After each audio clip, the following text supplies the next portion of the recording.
I'm Joshua Griffith, and thanks for tuning in to the second episode of the Unnamed Sports Show on the Sports Talk Line Network.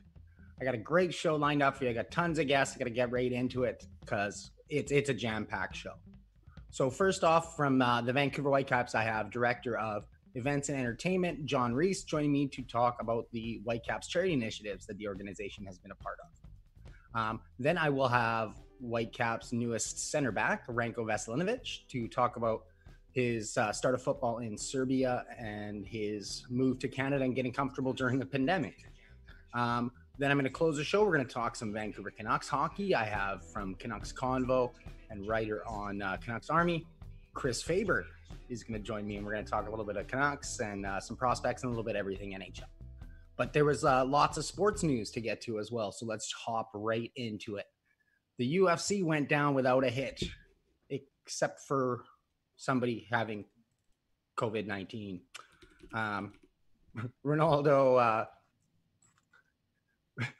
Souza tested positive for COVID, and despite canceling his fight, they went off, and it was a brutally good card. And it was so brutal, you could just look at Tony Ferguson's face and see how brutal it was. Justin Gaethje just pummeled him. It was a great fight. Not having fans, you could really hear a lot of things in the corner. All the punches you could hear. It was a pretty cool spectacle. We had another lesser fight card last night, and we got one again coming up on this weekend. So tune into those if you're a fight fan. The Bundesliga will start up again on Saturday, which is really exciting, especially for us soccer fans.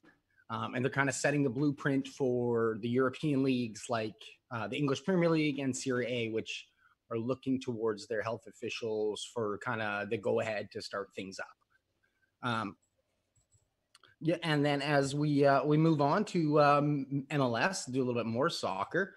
Major League Soccer has started allowing teams to go back and train in their facilities as long as they're outdoors. They're being quartered off, and only a limited amount of people are training. And the NHL is also trying to get back at go. And could they maybe be doing it in British Columbia? Premier John Horgan has kind of issued out a statement to the NHL saying, "Hey, we're not just capable of hosting a conf or a division, but we will host the whole NHL. Come on over to BC." They want to talk about having a division play on Vancouver Island in Victoria, one in Kelowna, one in Penticton, one in Vancouver, kind of deal. Utilize all of the resources that they have in Vancouver. So that would be something exciting to see. And either way, I'm sure we'd always like to get hockey back. And we'll talk a little bit more about that with Chris Faber too, with the Canucks. So lots of other sports coming back, starting to come now.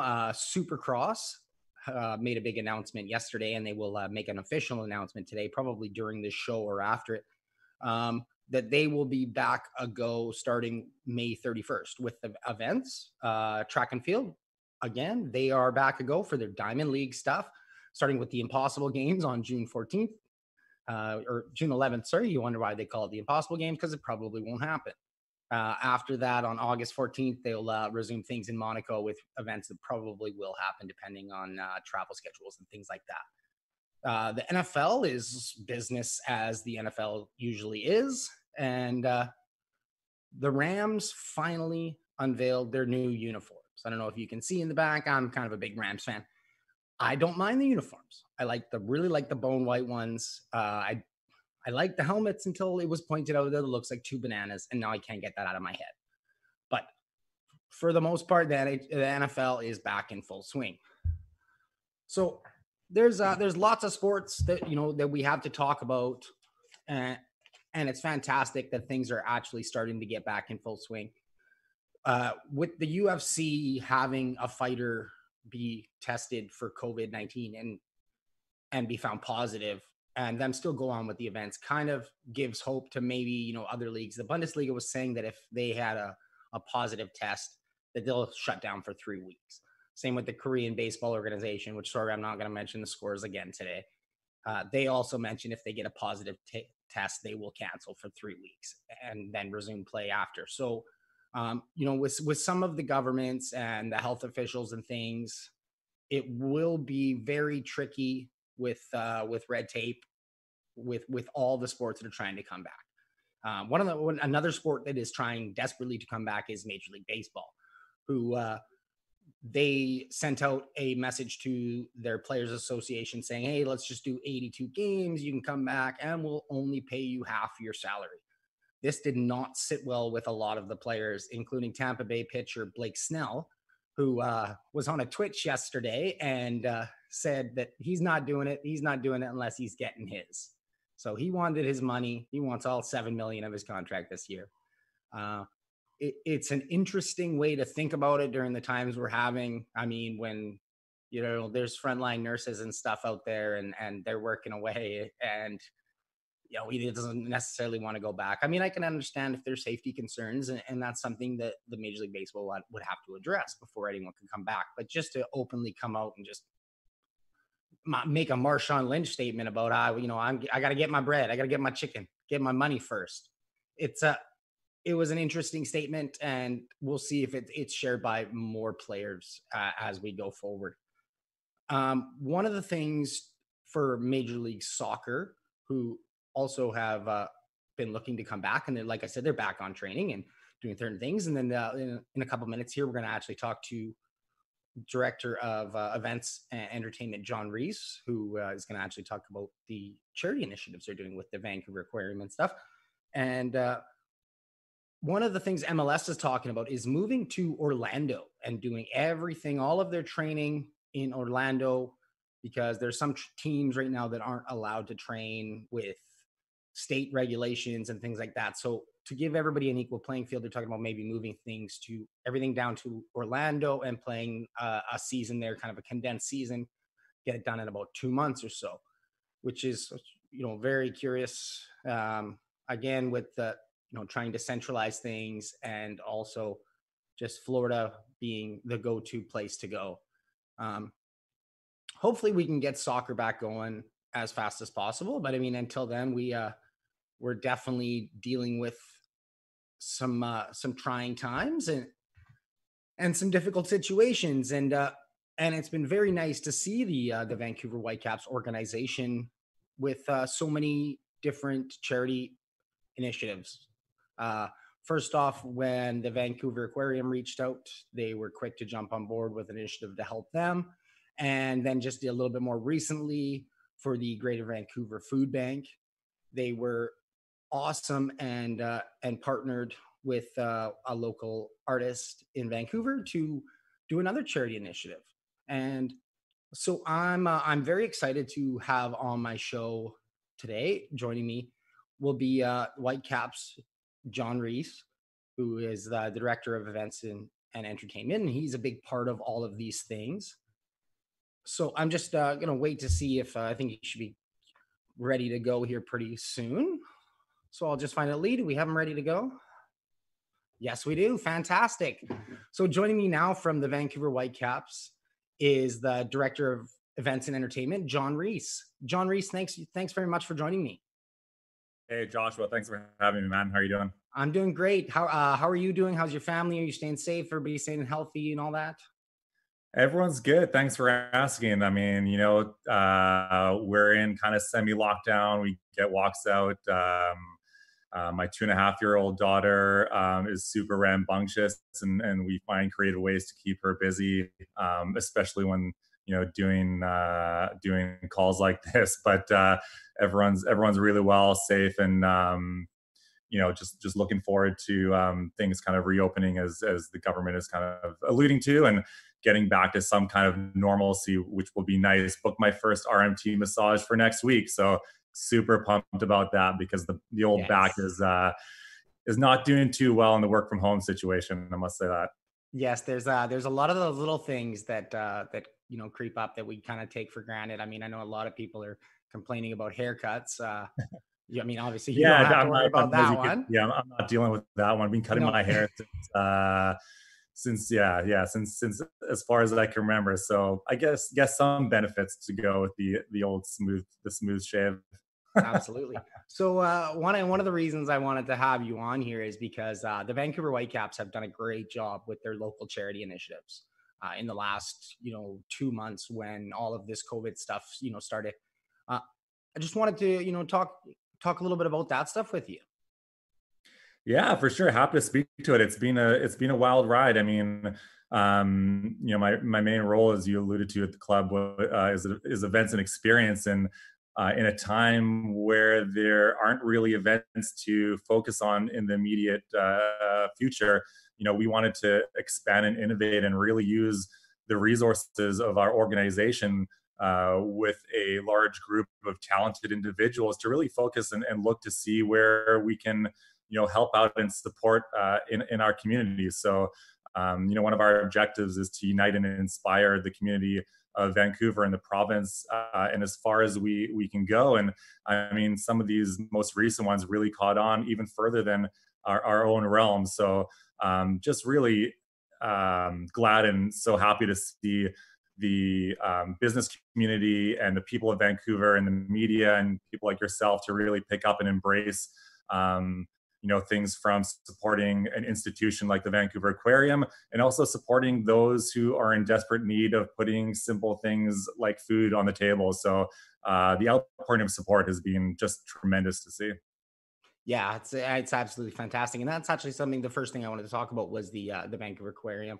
So the Ocean Wise Conservation Association, which operates the aquarium, they reached out for public help in mid-April, and the Whitecaps and everything were quick to mobilize a campaign and get everything behind it about masks, and it absolutely took off. Could you just talk a little bit about the motivation behind it, and how you guys planned out the initiative and stuff? Yeah, for sure. I mean, that one, I was lucky to be a part of that piece as a small role. I mean, it happened really organically, as you said. The aquarium, made the news headlines for a couple of days straight a while back. I think we're looking at a month or two ago, and it really happened quite organically in the sense that one of our colleagues saw that piece on the news, and then during our daily leadership calls at the Whitecaps, brought up the fact that the Vancouver Aquarium could possibly be non-existent in the foreseeable future. And I think we were all just kind of taken aback by that statement.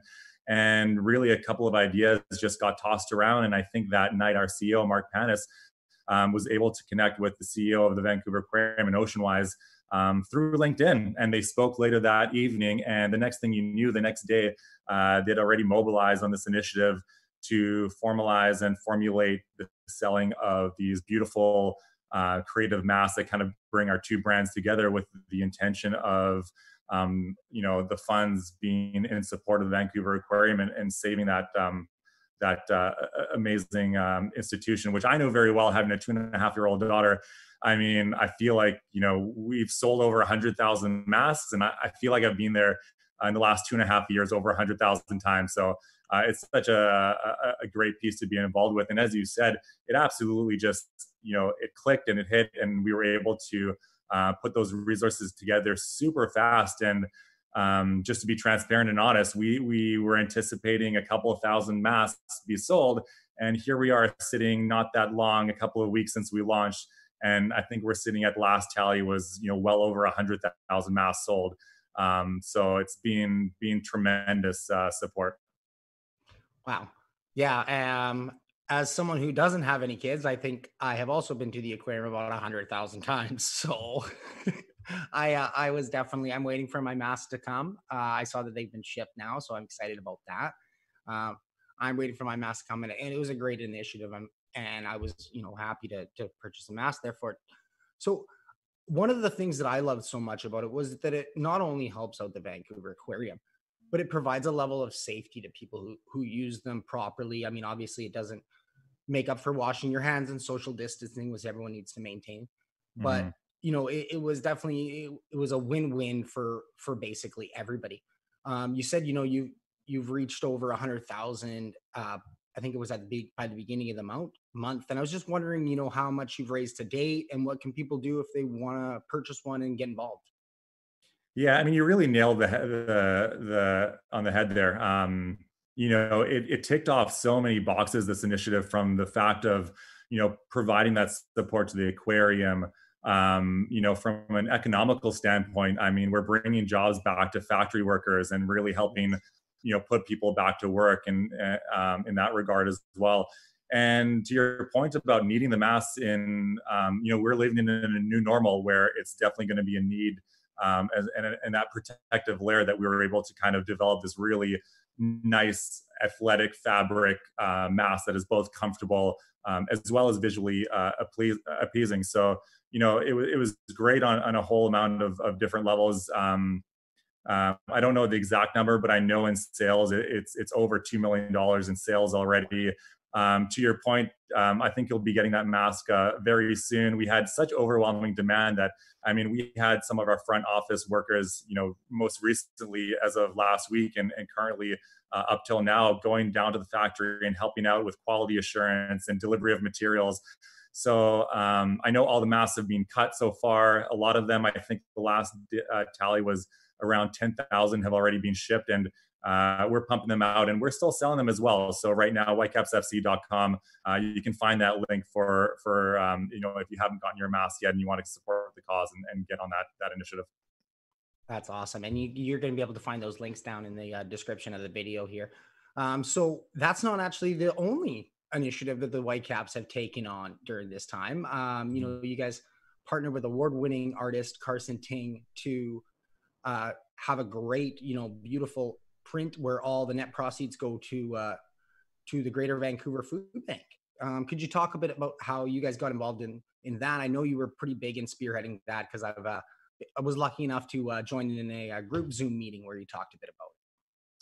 Yeah, we were super fortunate and appreciative to kind of have that back-to-back, initiatives that were so well received in the community. The funny story about this one is the Art Piece initiative and the print with Carson. Actually, the concept and idea was formulated before the Aquarium initiative, so we actually had to push that date back for launch about 8 or so days when we were ready to launch, because we just wanted to capitalize and saw that need for the aquarium, which actually I think really complemented it and worked out well. But the start of that one was really, again, it spawned from just wanting to be innovative, and it really started with such a small idea of at the beginning of COVID-19 and the pandemic and being locked down, we saw that there was going to be a need for the community, and people were going to be in desperate need for something, like food on the table. And it's just, frightening and to think about families and people that, are in need to to feed their families, and such an essential need such as that.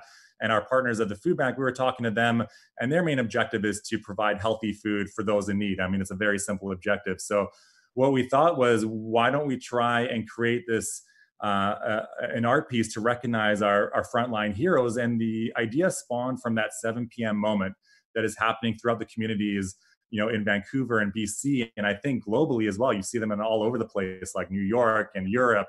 And what we wanted to do is really spin and turn this pandemic and this terrible situation into a bit of a positive and a remembrance, and capturing that beautiful 7 p.m. moment where the community and the city come together on their porches or balconies, and we cheer and we support and we clap for frontline workers such as doctors and nurses, and truck drivers and city workers and those essential services, and the media, people like yourself that are, keeping that sense of normalcy in our lives. And that's really where it kind of spawned the idea. And what happened quickly was our creative director, Terry D, gave me this idea to reach out to a local award-winning artist whose name is Carson Ting. And similar to that story I told you about the aquarium, I reached out to Carson through LinkedIn.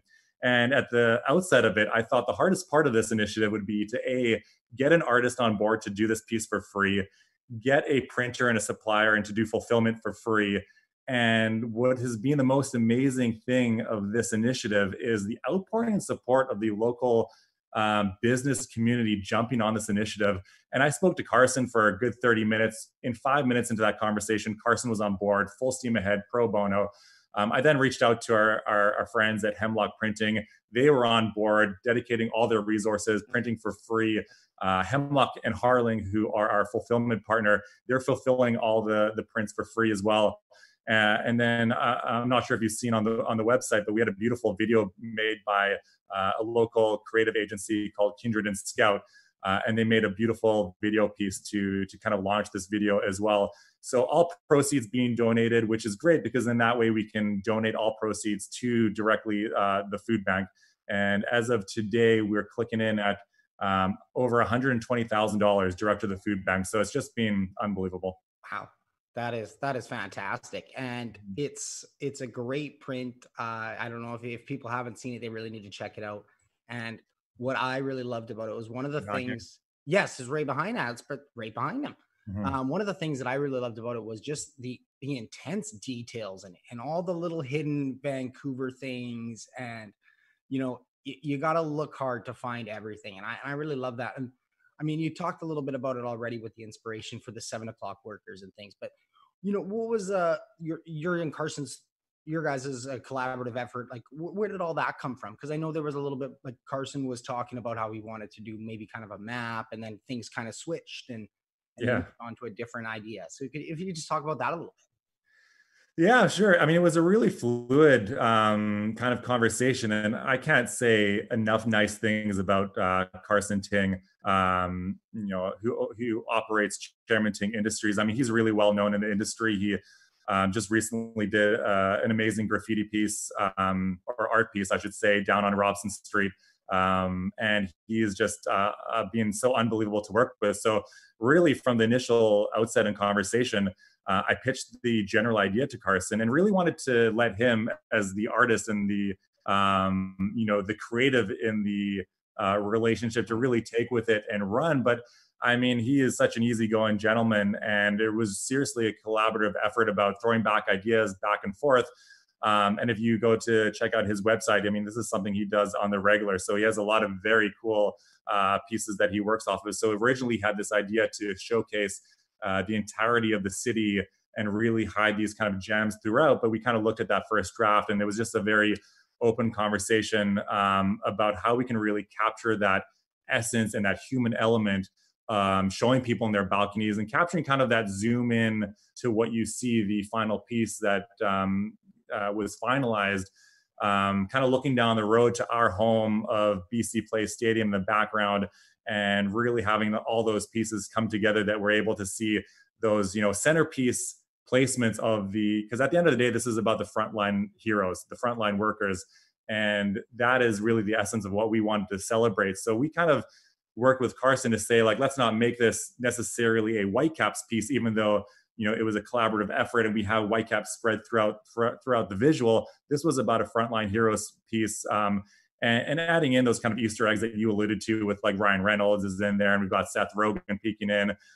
Bonnie Henry makes an appearance, and Nigel, our sign language hero, and some other gems as well. So this one behind me is the blue and white version. There's also a very beautiful color version as well, which has been, I think, the more popular piece. We've sold, I'd say, about 80% of those versions, but it turned out unbelievably. So can't be prouder than that initiative. And really, at the end of the day, it's about that ultimate goal of putting food on the table and helping out the Greater Vancouver Food Bank, who's really seen a tremendous need right now for donations. So we were just thrilled, and we're keeping it going. So again, whitecapsfc.com, the prints are there for purchase. So I'd encourage people to visit check that out.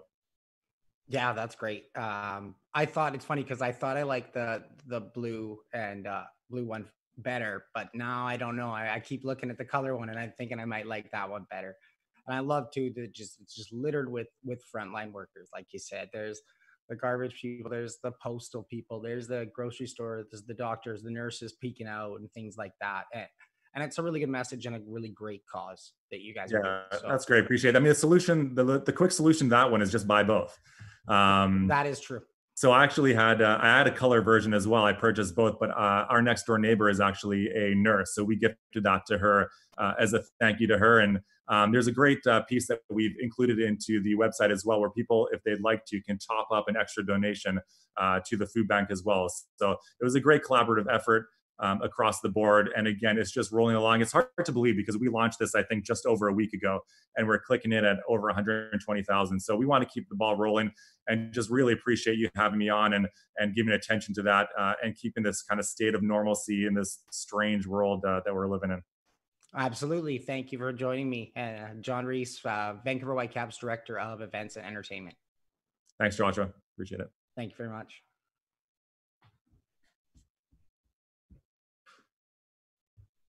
Well, I hope everybody enjoyed that interview with Jon Rees. It's some great initiatives that the Vancouver Whitecaps are doing right now. So get on and check them out. You can check out the links down at the bottom to purchase the mask or the amazing artwork by Carson Ting down at the bottom in the description. I'll also be posting it out after pretty much everywhere, I do things. So you'll be able to check it out there. So we're going to stick with Vancouver Whitecaps right now as we move forward with an interview that I did a little while ago with the newest Whitecaps center back, Ranko Veselinovic. So we pretty much talked everything from his trip up.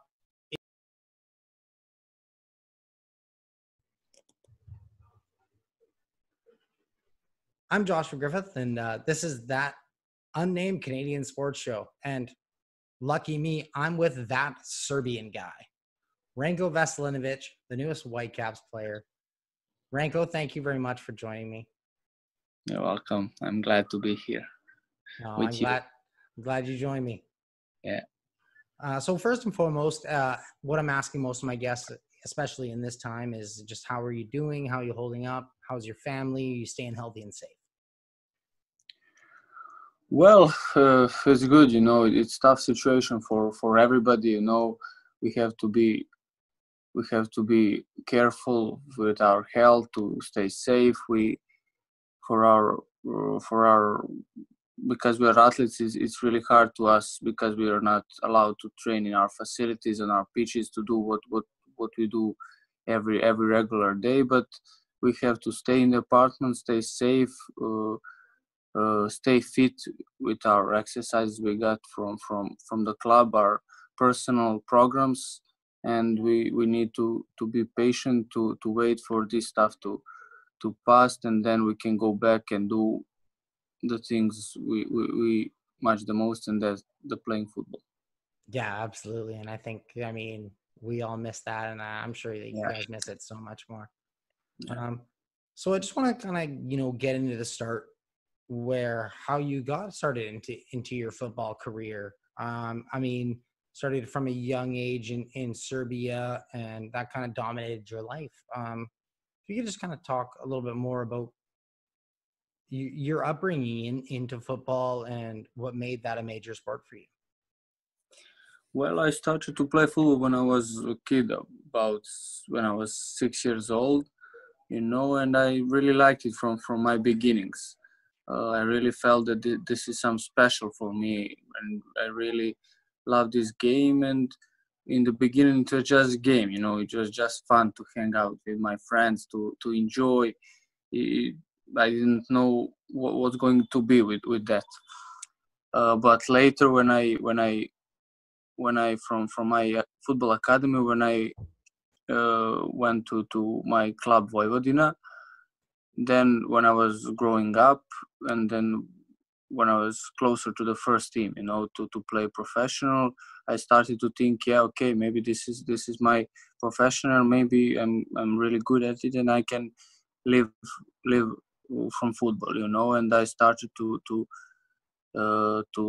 be more professional, to be more willing to do what I do, And then when I signed my first contract, I started to play in the first team, and one thing's led to another, and now I'm here. Yeah, that's great. You can tell that you got started for the right reasons, which is always good when kids just get started because they're having fun and they're enjoying with their friends and stuff. Yeah, of course, that's the most important. We everybody starts from the fun, but it's still important to play for fun now. You need to enjoy in the things you do. Yes, absolutely. And that goes with anything you do too. So, and then that kind of moves me along too. So, you were very highly touted in the Serbian national team. You were in the under 17 team. You were on the national team when you were 14 and 15. You had a prominent role in the under 21 team, which is a very big call up for the Serbian team. what was it like just to get the call up for you for Serbia? I mean, just even from just the beginning of getting the phone call to just the whole experience. Yeah, I still remember when I first time, because in Serbia we got our calls from the national team. They sent mail in the club, which players from that club is called for the next national duties. And I still remember when I was just a kid, maybe 14 or 15 years, when first time came this paper. And I was really, when I came that in, because we have a sports center for the national team, and when I came there, it was really some special feeling, you first time there, you see everybody, because in those times there was also the first team, A selection of national team, and it was really, really special to see all those guys there, your idols and the people who you dream to be, And then and then just year by year, I was be continue to call to play for the national team. When I was 17, we were on the Euros. We qualified for the Euros, and that's a really special thing for me, because it's really great when you go to the national scene and you can represent your families, your friends, and everybody in your country, and those games you never forget. No, absolutely. And that actually brings me right into my next question. What you were talking about training and getting into it and stuff like that, and all the experiences. So like, if you could just talk about what it was like, being around your idols and stuff like that, like, and who you growing up, was a big soccer fan of, kind of deal. I mean, like, I know you have number 4, and I know you talked about a little bit yesterday on the Whitecaps broadcast, but well, everybody has their idols, somebody you looked up, you want to do things exactly like he does. I don't know, for me, when I was younger, I was watching Nemanja Vidic, he played for Manchester United, and I wanted to be like him, because there's not lots of players who can that big career. And when I was young, he was really in the best time of his career, and I tried to do things like he did it, even those days I tried to go on that level. Well, and that's what you have to do as a kid. I mean, you get your idols, and of course, you go and try and impersonate them out on the pitch, and of course, exactly. So I mean, that kind of moves us along a little bit. You got started with your Serbian club team in the Superliga Serbia. I hope I'm pronouncing that right. Probably not. I probably butchered it. Superliga, yeah. So okay. So 19 appearances and 1 goal. What was that like for you as such a young player? Because I know you're only 21 now, and you just turned 21 on March 24th. So yeah, but that's 19 appearances the previous season. It's not all I have, I don't know, 60 appearances or something like that for my club.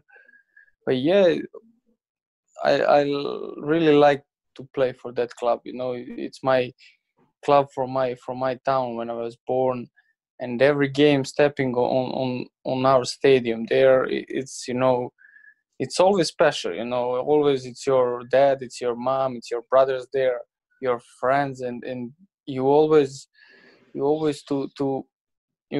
to not disappoint in them. You want to give them to feel great after a game. And that's a special feel for me when we win, when I play good, and I like those moments. I really enjoyed it. Yeah, absolutely. So last year, sorry, I apologize. I was just bringing up your last year's stats. No problem. Yeah, I understand. Yeah, no. You asked me about goal. Yeah, well, goal. I was really waiting for so long for that first goal. I waited for, I don't know, 45 games or something like that. and it's really felt good when I scored this first goal. I can tell by your smile. You're just ear to ear smile, just even talking about it. Yeah. It's really nice, special feeling. I hope I will score some goals for Whitecaps. Oh, we would love that. Absolutely. Yeah. So I'm talking. Me too. Trust me. Speaking of that, I'm talking with Ranko Veselinovic, the Serbian guy, the newest member of the Whitecaps, who just talking about his goal. And what can you break down that goal for us Whitecaps fans and everybody? Sorry? Can you break down that goal for us, all the Whitecaps fans? I will try. Yeah, I will try. I hope I will be. Oh no! Sorry, I was just gonna say, do you remember it? Can you break it down? Like what was it like? What was the situation? What was like my goal? Huh? Sorry. Yes. No, I'm going back to your goal. I told you in the green room that I wanted to talk about your goal. Yeah. Okay. But well,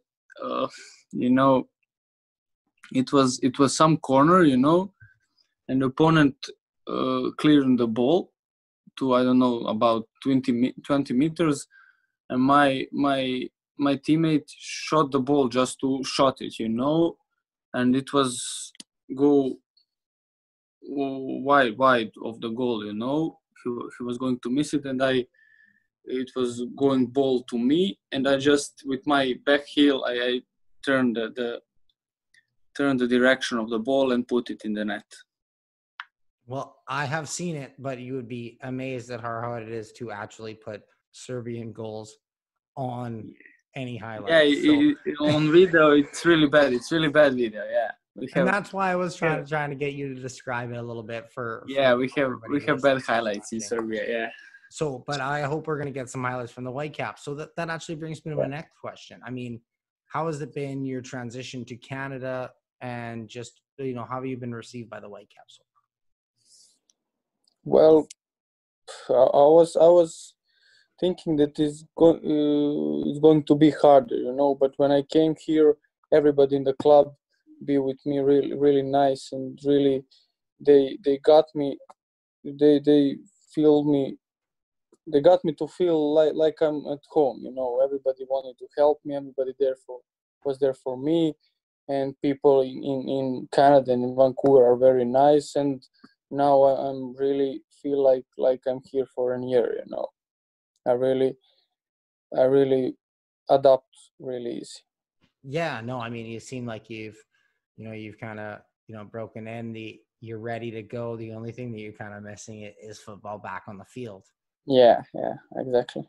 So with the MLS kind of having their announcements so that teams can kind of get back going to training camps and stuff, is that something that you're really looking forward to now? And have you heard back? Really. When are you guys I just want to go on the field with my teammates to start practices, and as soon as possible to start play games, because I really missed it. This is a long time without teammates, without field, without practices and games. It's really hard for us. Absolutely. I can't even imagine. And so Ranko, I just want to thank you again for doing this. You're welcome. For taking the time, even though everything's going so hard with, the sports stoppages and all that. But I'm sure that you guys, from the sounds of it, will all be fired up, ready to go when things get back on. Yeah, no problem. Okay. Thank you very much. And so that was Ranko Veselinovic. You're welcome. It's been a pleasure. Yeah. Cheers.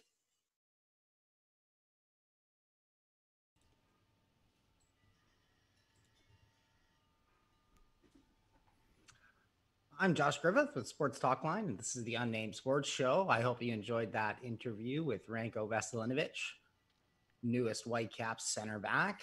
He was a joy to talk to, and his English was fantastic for someone who's grown up in Serbia. And I actually didn't know, and I was made fun of a little bit by one of the other Sports Talk Line guys, that a lot of the European countries learn English all throughout school and at a young age. So we're going to switch things over right now, and we're going to start talking Vancouver Canucks. We're going to talk a little bit of hockey. We're going to talk some prospects.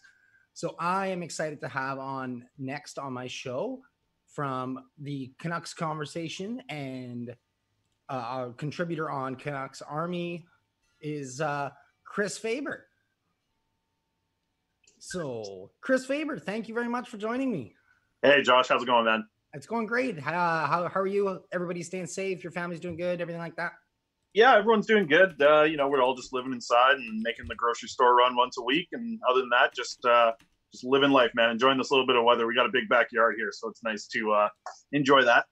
Yes, it is. It is a beautiful sunny day, and I actually have to. I can actually see my grass right now peeking up through the window, and it needs to be cut.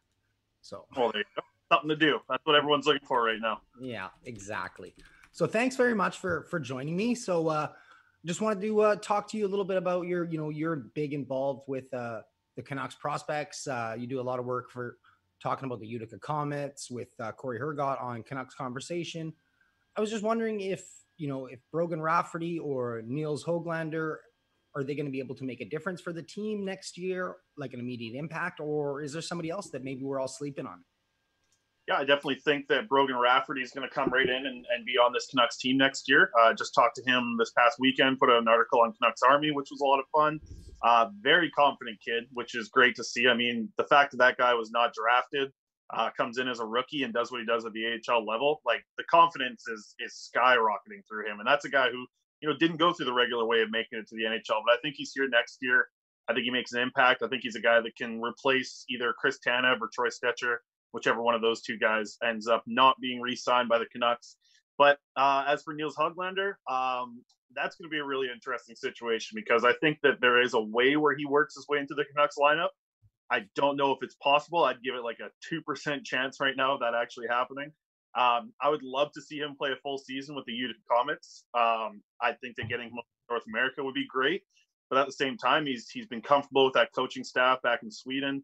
The perfect situation for me to see next year would be to get that 10-game stretch with the Utica Comets next year. And then if he opts out to go back to Sweden, that's fine. If he wants to stay here in Utica and just continue to develop in North America, both are great options. I think he learns a little bit more of how to use the ice. Like you see that in the Swedish game where there's so much more ice. I love watching Höglander on the power play because there's bigger passing lanes for him to make and passes that have to go further across to make a cross ice pass. But he's developing into that, and I think he'll get a ton more time if he does go back to the SHL. But either way, it's a win-win. The only situation where it's not really a win is if he sours with the organization, which I don't think is happening. No, he's Swedish. He's not Russian, so we should be hopefully fingers crossed that doesn't happen. Yeah. So, what about anybody that we may be sleeping on? Yeah, Corey and I just did Corey Hergott of Canucks Convo and Canucks Army and all the great work that he does for the Utica Comets. We just had a conversation about this just yesterday, actually, on our Patreon. And the thing that we kind of brought up near the end of it was like, I think people might be sleeping on Jonah Gadjevich a little bit. He was a second-round pick the same year as Cole Lind was drafted, and Jonah Gadjevich scored in a third of his games this year. He didn't play in a ton, but he got 13 goals, I believe, on the season, possibly 14. But, that kind of goal totals don't come out of nowhere. The guy can score. He's really good around the net. I think that was a big reason why the Canucks drafted him was the net front presence that he brought at the OHL level was bar none the best probably in that draft. I mean, he's a guy who sits in front of the net, does work, gets in a goalie's face, pisses off defenders. He's got an active stick. And we saw with the Utica Comets this year, I mean, he had some struggles with his shoulder injury, some upper body stuff. But when he's healthy, he's not afraid of anybody in the AHL. And that's probably better than the NHL because there's a lot more tough guys running around the American Hockey League than there's at the NHL level. So I think that Jonah Gadjevich would be a guy to keep an eye on next year. If he takes a jump similar to what Cole Lind did into this season, I think we'll be talking a lot about Jonah Gadjevich because he's not really very high on a lot of people's prospects ranks right now for the Vancouver Canucks, but you see him play.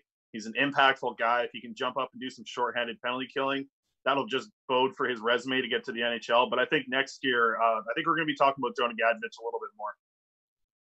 Yeah, I definitely heard some when the Canucks were looking at bringing up something. Some people when Barju was being sent down and they were looking for the things. I definitely heard Gadjevich's name being thrown around a bit. So I'm curious to see what he can offer next year.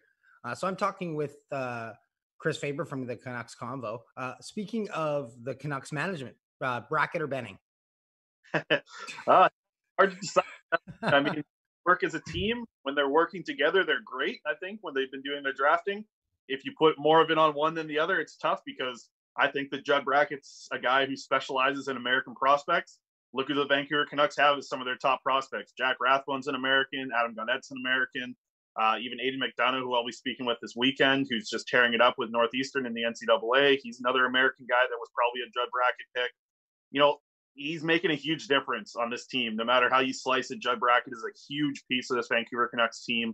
I want to see him stay here for the long term. I just don't know if that's going to happen. So if I had to choose one or the other, I think that Benning's done a pretty decent job as a GM. I don't think he's done a great job.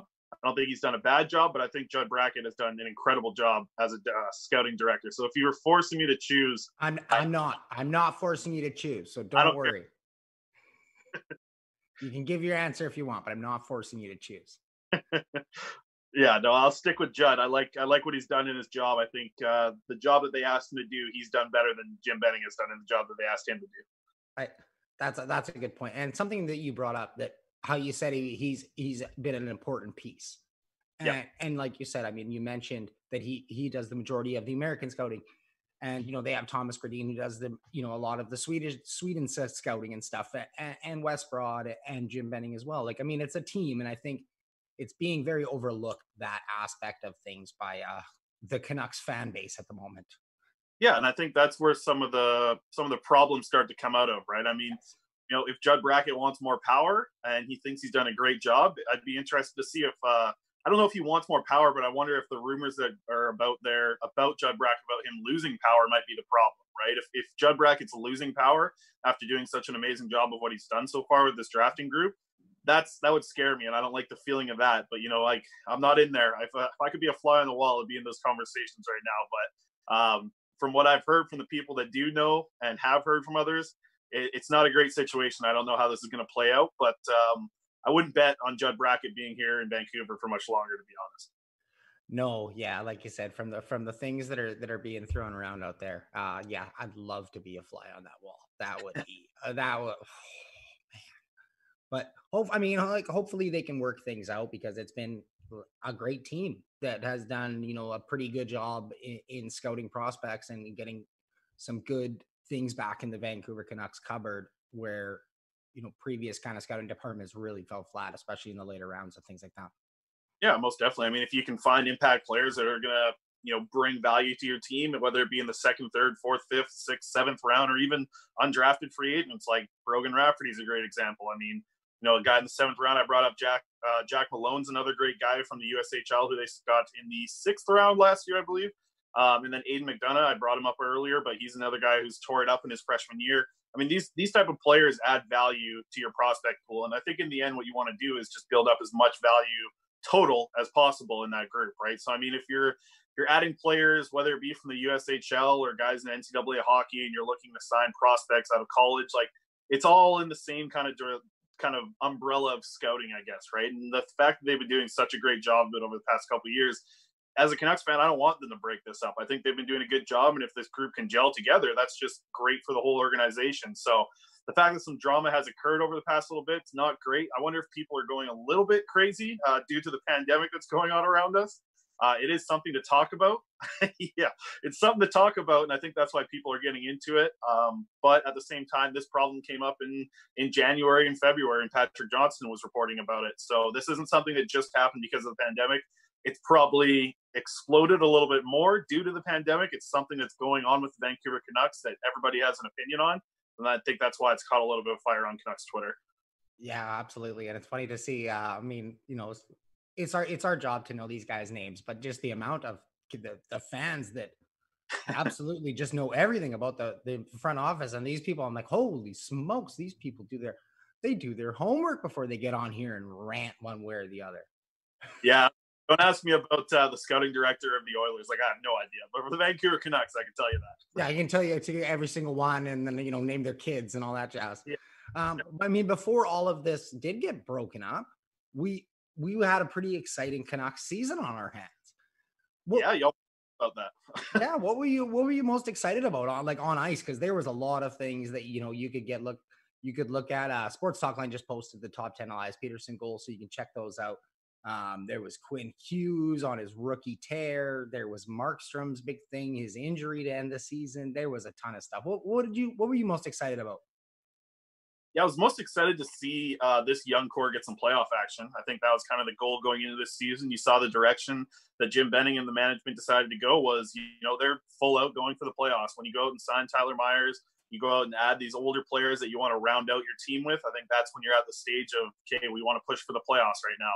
Obviously, Elias Pettersson sped it up quite a bit, and Quinn Hughes came in and pretty much just took the torch from him and kept doing that. This team picked up a ton of momentum when they go out and trade for JT Miller. That's kind of the final nail in the coffin. It's like they're going for it, right? And at this point, this Canucks team is 100% involved in going for a playoff spot. And I think that this team would have had a chance to, win a round or two in the playoffs. I like what a lot of the stuff that they do is something that Canucks fans should be excited for. The goaltending was stellar this year with Jacob Markstrom.